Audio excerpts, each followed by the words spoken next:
I remember one New Year's. I think it was like 2020 going into 2021. There was New Year's, and I remember being in my room. I was sleeping on my air mattress, and I was in my room at my mom's spot, and I was just crying. And I could hear, like, you know, the sounds of New Year's and shit. And I chose not to be with, like, my daughter and family. So I had to be alone. Like, I was just going through it. And I remember just crying, just kind of being in that space. Like, what the fuck? You know, like, I had quit my job, and I invested tons of money, tons of my money, tons of homies' money, my pops, just, like, trying everything, man. Shows, spending money on, but I had done that. And just through life, I just wasn't living well. I wasn't being the best person. So my life was starting to show that, right? It was starting to... You weren't enjoying your days, right? I wasn't enjoying my... I fucked the days. I wasn't enjoying my life. You feel me? And I was just fucked up. That's so huge because I feel like a lot of creators and artists listen to this, right? And I feel like we defer our happiness. Like, I can't be happy until X, Y, or Z happens. Oh, man. You feel me? Like, yeah. It sounds like you were doing that at that point, right? And now I don't think... Yeah, but I wasn't even deferring it. I didn't even have a specific point at which I could be happy. Mine was just, I can't be happy. And some days it's still that. It's like, you know, I do a lot of things and I live a really dope life that I work for and cultivated, but some days it's still unenjoyable. Some days I still wake up and I'm like, I'd rather not have. You feel me? And I don't want to grind today. Like, what's the I don't want to be alive today. I don't want to be here today, right? And that's something that I have to work through each day and get back to those. Because I also have days where I'm like, nigga, this shit up forever. Nigga, you feel me? You can bury me and I'm still gonna be here. You know, like those. It's the duality of it, right? And I have to deal with both. And that's all. The boat rocks, right? If the boat ain't rocking, the boat ain't moving. Hey, if the boat ain't rocking, the boat ain't moving. I'm trying to get seasick in this bitch. Hey, if the boat ain't rocking, the boat ain't moving. It's simple as that, right? You gonna go through the emotions. That just means you're in motion. Whew. That's heavy. That's the clip. Swish. That was nothing but that. That was half court right there. The deeper we're able to experience joy, it literally, like, we have had to experience that equal level of sorrow to cut to that level of joy. Like, literally. For you to be in love, for you to be in love, like, at the level where you're like, oh, you mean the world, this is all I care about, I'm so happy I'm with you. You have to be willing to get your heart broken to the point to where you're going to be in a dark spot after if you're not mentally well, right? To experience that kind of love, you have to be willing to experience that kind of heartbreak too. They come together. It's a package deal. And that's with anything. To experience great success, you have to experience great failure first. And the only thing that alters how you handle that failure is your perspective of that failure. Same with heartbreak. Some people have relationships that they deeply love and they're able to end cordially because their perspective of it is shifted. And that's the same with life. Like, you know, I've been able to get through certain moments because I was able to shift perspective. The moments that was harder for me to fight through is because my perspective on what was happening changed, right? Like, the storm is the storm. Now, what you make of it, that's the only thing your interpretation. Your interpretation. Everything else is gonna happen. The only thing that you could really change is your perspective of what took place. Amen. Did someone disrespect you, or do you feel disrespected because what you dealing with internally, right? Amen. That's what alters that. That's that, like, you either win or you learn shit too, right? Come on. You know?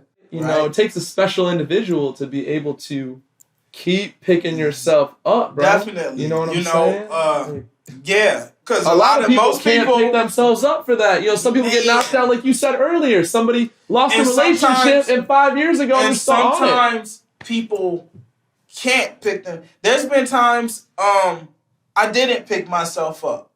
Tieta picked me up, or Millie picked me up, or Yaya picked me up, or my pops picked me up, or Splash picked me up, or Child picked me up, or Fonny picked me up. But after they picked me up, I stood 10. You feel me? So some days you can't pick yourself up. And that's all right. That's why you build community that can. And some days it take longer to pick yourself up. Sometimes I'll take 2 or 3 days of I'm just not feeling good, right? And it's gonna take a while to get back up, but you have to get back up. Yeah, that's beautiful. Let's talk the other side, duality, right? Let's talk about one of the most surreal moments that's occurred for you on this journey. Like, man, did that really happen? Or I had a conversation with this person, you know what I mean? Meeting Diddy. Okay, let's talk about it. That was a surreal moment. It made me feel like, oh yeah, I made it. Just because I feel like if Diddy know you exist, you made enough noise. If Diddy know you exist, there's not too many niggas within the culture that can be like, nah, we ain't never heard that nigga. It's like, bro, you know I exist. Diddy knows.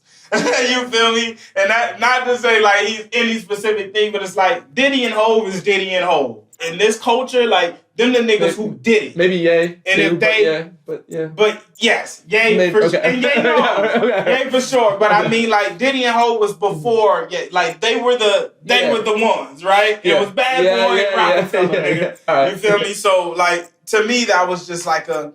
When I knew Hov knew who I was, and Diddy knew who I was, and then getting the meat puff, it was like, we did it. This is some crazy shit, right? But it also showed me the duality of it. It was like, niggas is human. I can have all this. It's all mine because it's no special sauce. It goes down to who want it. Like, I met regular niggas, like, man, it's beautiful to see your heroes without their capes. And it's like, oh, shit.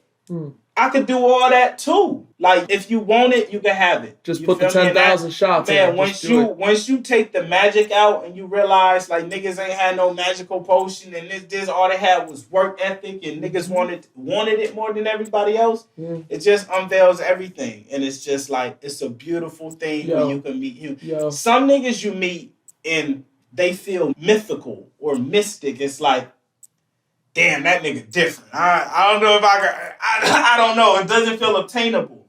But when you meet the niggas who just feel hella human and it's like, bro, I can see where you hurting. I can see where you happy. I can see what you going. I can see you human. Like, I really, when I met Diddy, it felt like I met myself if I made certain decisions throughout my life. Like, I seen all of me. I remember leaving and man, I had to go for a walk because I was so in my head. I was just reflecting on everything and I was like, damn, this nigga is me. Like, I just seen so much of me in him, and it was a dope experience. And to juxtapose that with the crying and being away from your family on New Year's Eve, this was like a couple years later, a year later, whatever, right? Years later. It's crazy to like look at those two things, isn't it? Right. You know? Right. No, that's beautiful. Is there a gem? Is there like a life gem that Diddy dropped on you that you could share with the listeners that you remember or whatever?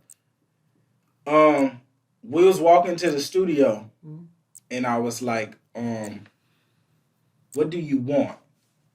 I was like, man, like you got everything, but what do you want? And he said, I just want to breathe. And I've never related to someone more in my life. Like that, him saying that made me understand everything else that I just witnessed and felt. It was like, that's exactly what I thought. I thought you couldn't breathe. I could tell, like I could see it. I could feel it in the atmosphere. And I've never related so much. I got a song called Breathe. Based on that? Like, no, it's not even based on that. It ended up happening because I feel that way often. You just want to breathe. I just want to breathe. Imagine you got the world on your back and on your chest. You ever been tired and a nigga sit on your chest or sit on your back? Yeah. That's how it feels with niggas who really get shit done and really take care of their family and really build things in the real world. Like, you got so much on you, it'd be hard to breathe sometimes. And that's all I felt. And when he said it, it was like... That's that heavy lies the crown shit, right? It's like there's a lot of responsibilities that come with that shit. Yeah. Take care of yourself because you can't make it if you're dead. Wow. Right?